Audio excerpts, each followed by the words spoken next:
Hi, thanks for joining me today. I've got a pretty cool theorem with a really nice proof I want to show you. The theorem is this. We want to prove that for any natural number n, there is a non-zero multiple of n whose digits are all zeros and ones. So, for example, if n was 7, the number here could be 11,011 because 11,011 is a number whose digits are all either 0 or 1, and this number turns out to be a multiple of 7. It's 1,573 times 7. So we want to prove that no matter what n is, we can always, or that there exists a number which is a multiple of n and its digits only contain 0 and 1. Let's dive into a proof of this theorem. It's really, really nice. Let's fix the number n. We don't know what it is.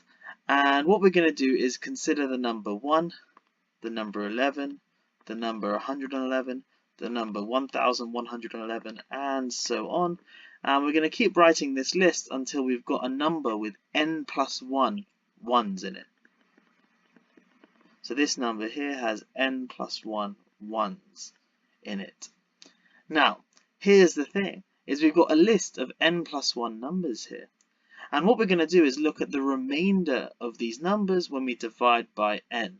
So for those of you familiar with modular arithmetic, we're literally just going to be looking at these n plus 1 numbers mod n.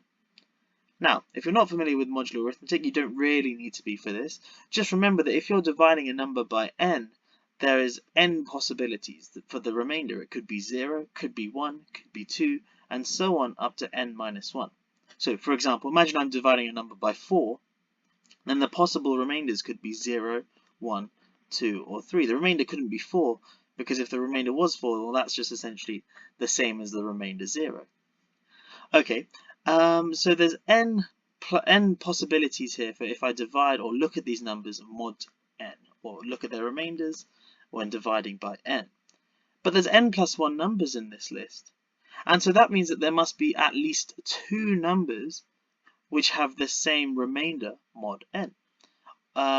So we're using the pigeonhole principle here. So there's n plus 1 numbers here, and they're all going to have some value mod n, and since there's n plus 1 of them, by the pigeonhole principle, there must be 2 numbers which have the same remainder mod n.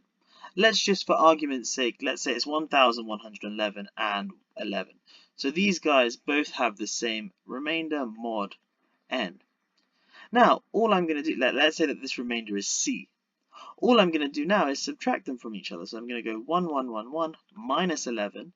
And now mod n, what would that be? Well, that would just be c minus c, which is going to be 0 mod n.